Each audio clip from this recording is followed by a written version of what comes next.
Saint Nicholas was a Greek Christian bishop who lived during the 4th century.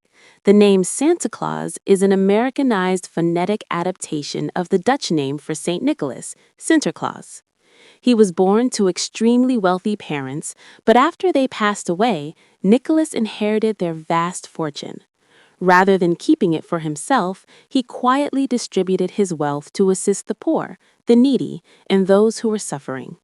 His habit of giving anonymously became widely known and ultimately laid the foundation for the long-standing tradition of secret gift-giving that is central to the Santa Claus legend today. Merry Christmas, children!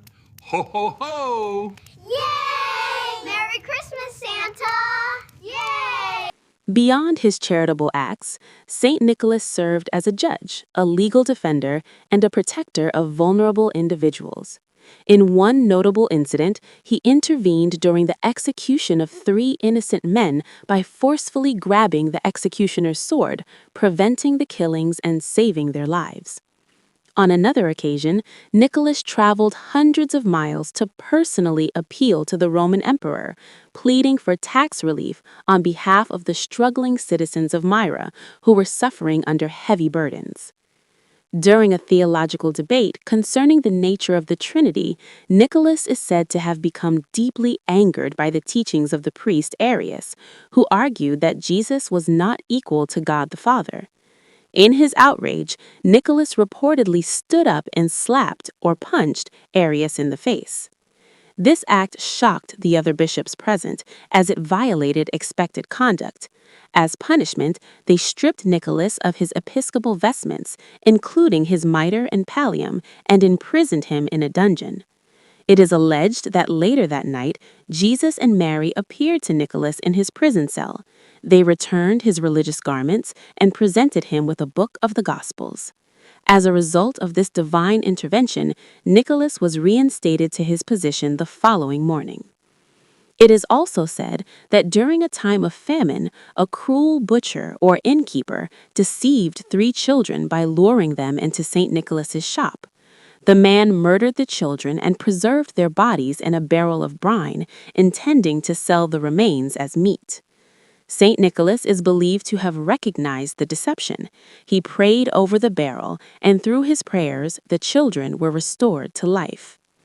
St. Nicholas eventually died of old age in 1087 AD. After his death, sailors from Bari, Italy, raided his tomb in Myra, located in present-day Turkey, and took most of his bones. They transported the remains to Bari in order to transform the city into a major pilgrimage destination. Today, we will be telling the story of Saint Nicholas, also known as Santa Claus or Father Christmas. Let us begin the story.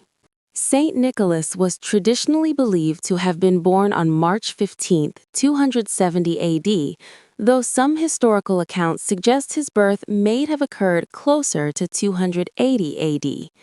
He was born in the prosperous port city of Patara, located in what is now modern-day Turkey within the Roman Empire. Nicholas was the only child of wealthy and deeply devout Christian parents. Historical sources differ on their exact names, with some records identifying them as Theophanes and Nona, or Nona, while others cite Epiphanes, or Epiphanes, and Johann. What remains consistent across traditions is that his parents had long been childless before his birth and viewed Nicholas as a divine blessing. From a very young age, he was immersed in the Christian faith and educated in sacred teachings and Holy Scripture, reportedly beginning formal religious instruction as early as the age of 5. Tragedy struck Nicholas during his youth, when his parents died in an epidemic, leaving him orphaned while still a teenager. He was subsequently taken in by his uncle, also named Nicholas, who served as the bishop of Patara. Under his uncle's care and mentorship, Nicholas was guided into religious life. He first served as a reader, a minor clerical role, before being ordained as a presbyter or priest. Although there is no record of a formal secular education, Nicholas was widely recognized for his sharp intellect and deep understanding of Christian theology, church law, and doctrine. As part of his spiritual formation, Nicholas undertook pilgrimages to Palestine and Egypt, journeys that broadened both his theological perspective and practical understanding of the Christian world. These travels served as an informal but profound education, strengthening his faith and preparing him for future leadership. Despite his knowledge, modern historians tend to describe Nicholas not as a scholarly intellectual, but as a man of action, known more for his compassion and decisive leadership than for academic writings. Upon the death of the Bishop of Myra, Nicholas was consecrated as the Bishop of Myra, present-day Demre, Turkey, while still a relatively young man. According to legend, his selection was divinely guided. He was said to be the first person to enter the church to pray on the morning the clergy sought a successor. Before his elevation, some accounts suggest he lived as a monk and later served as an abbot at the monastery of Holy Zion near Myra. As bishop, Nicholas's influence extended far beyond religious duties. He became a respected public figure who often acted as a judge, legal advocate, and protector of the vulnerable. One of his most famous acts involved intervening in an execution by physically seizing the executioner's sword to save 3 innocent men. On another occasion, he traveled hundreds of miles to personally petition the Roman emperor for tax relief on behalf of the suffering citizens of Myra.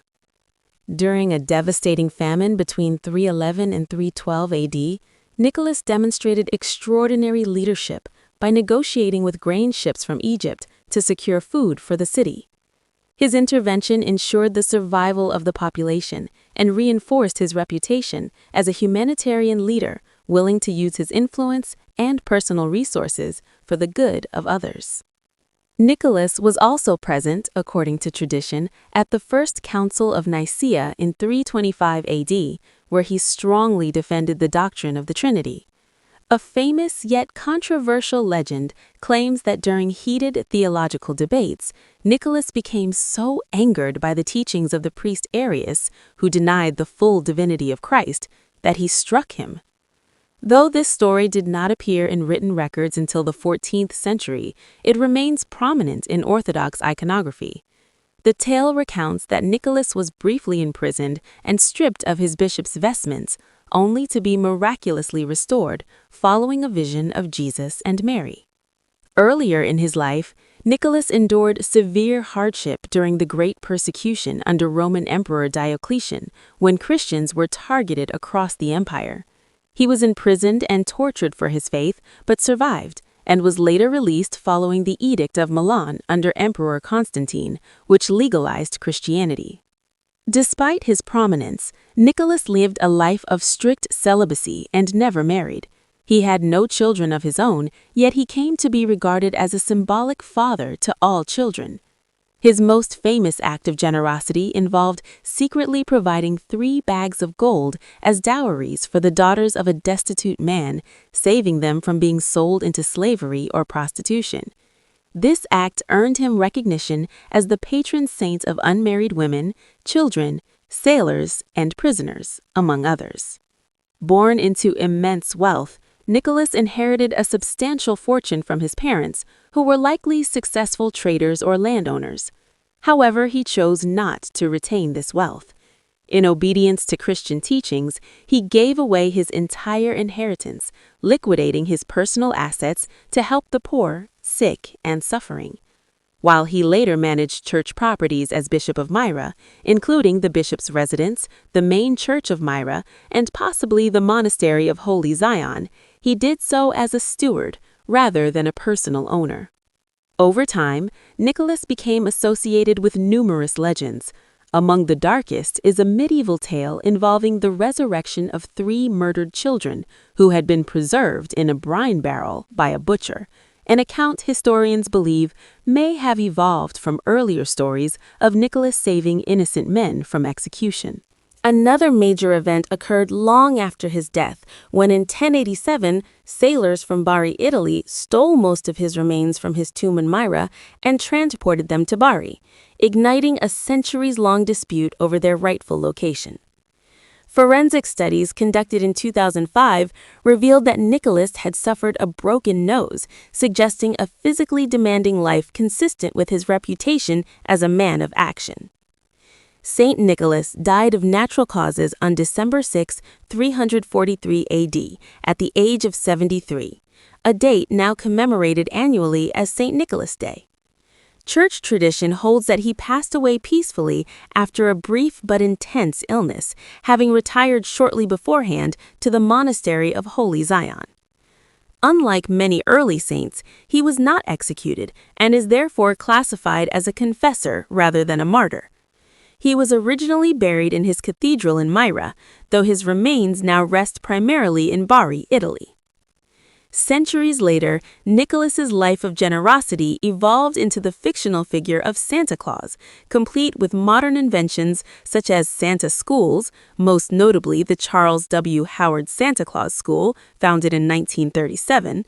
While modern culture assigns Santa Claus infinite wealth and a fictional spouse, Mrs. Claus, these elements have no basis in the life of the historical St. Nicholas. What endures instead is the legacy of a man whose compassion, courage, and commitment to helping others transformed him into one of the most enduring figures in human history.